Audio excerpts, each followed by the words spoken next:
హైదరాబాద్ గుల్జార్ హౌస్లో జరిగిన అగ్ని ప్రమాదం ఒకే కుటుంబానికి చెందిన 3 తరాలను పొట్టనబెట్టుకుంది. ఈ హృదయ విదారక ఘటనలో 17 మంది మృత్యువాత పడ్డారు.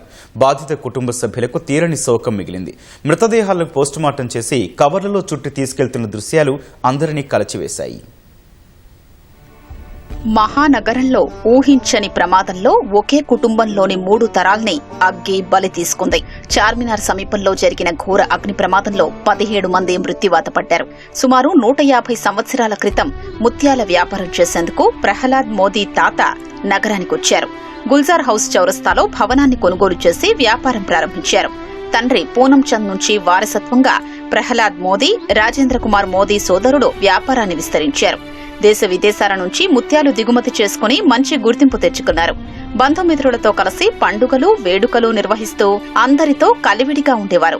గుల్జార్ హౌస్ చౌరస్తా సమీపంలోనే 2 అంతస్తుల భవనంలోని కింది భాగంలో వ్యాపార కార్యకలాపాలు నిర్వహించేవారు.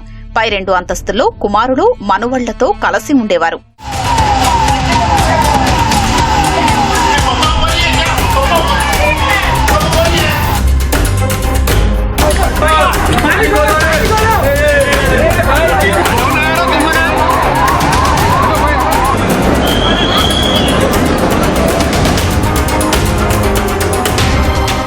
ప్రహ్లాద్ మోదీకి 4 సంతానం. 2 కుమారుల్లో పెద్ద కుమారుడు అత్తాపూర్లోని కొత్తగా నిర్మించిన ఇంట్లోకి మారారు. 2 కుమార్తెలకు పెళ్లిళ్లయ్యాయి. రాజీవ్ నగర్, సనత్ నగర్ లో వారు నివాసం ఉంటున్నారు. ప్రహ్లాద్ మోదీ చిన్న కుమారుడు పంకజ్ మోదీ భార్య, 3 పిల్లలతో తండ్రి వద్దనే ఉంటున్నాడు.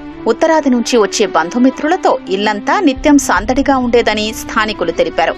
అక్కడే పుట్టి పెరిగిన ప్రహ్లాద్ మోదీకి పాతబస్తీ ప్రాంతమంటే ఎనలేని మమకారం. కుమారులు, కోడళ్లు, మనుమలు, మనుమరాళ్లతో అక్కడే కాలం వెళ్లదీస్తున్నారు. కాలికి దెబ్బ తగలడంతో కొద్ది కాలంగా ఇంటికే పరిమితమయ్యారు. నడవలేని పరిస్థితిలో బయటకు వెళ్లలేకపోతున్నారు. అత్తాపూర్లో బంధువుల ఇంట జరిగిన వేడుక కోసం కుమార్తెలు, మనుమళ్లను పిలిపించారు. వేసవి సెలవులు కావడంతో తండ్రి కోరిక మేరకు 2 కుమార్తెలు తమ బిడ్డలతో కలిసి అక్కడే ఉండిపోయారు. ఇల్లంతా సందడిగా మారడంతో మనుమళ్లతో సరదాగా గడిపారు. ఆదివారం తెల్లవారుజామున అకస్మాత్తుగా సంభవించిన అగ్ని ప్రమాదంలో కుటుంబమంతా చిక్కుకున్నారు.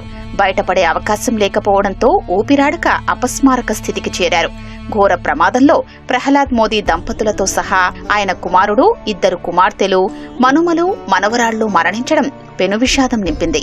కుటుంబమంతా మృత్యువుడికి చేరడంతో బంధుమిత్రులు కన్నీరు మున్నీరయ్యారు.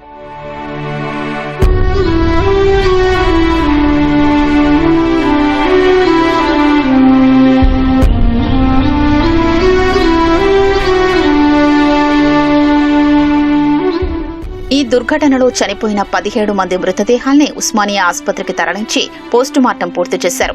మృతుల్లో 8 మంది చిన్నారులు, 5 మహిళలు, 4 పురుషులు ఉన్నారు. ఒకే కుటుంబానికి చెందిన 17 మంది మృతదేహాల్ని తెల్లటి వస్త్రాల్లో చుట్టి తీసుకొస్తున్న దృశ్యాలు అందరినీ కంటతడి పెట్టించాయి. బాధిత కుటుంబానికి కోలుకోలేని దుఃఖాన్ని మిగిల్చాయి.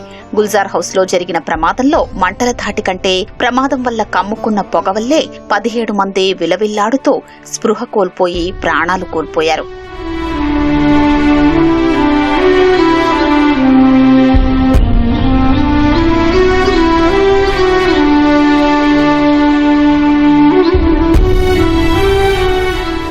పోస్టుమార్టం అనంతరం ఒక్కో అంబులెన్స్ లో 2 మృతదేహాల్ని నగరంలోని ఇతర ప్రాంతాల్లో ఉండే బాధిత కుటుంబీకుల ఇళ్లకు చేర్చారు.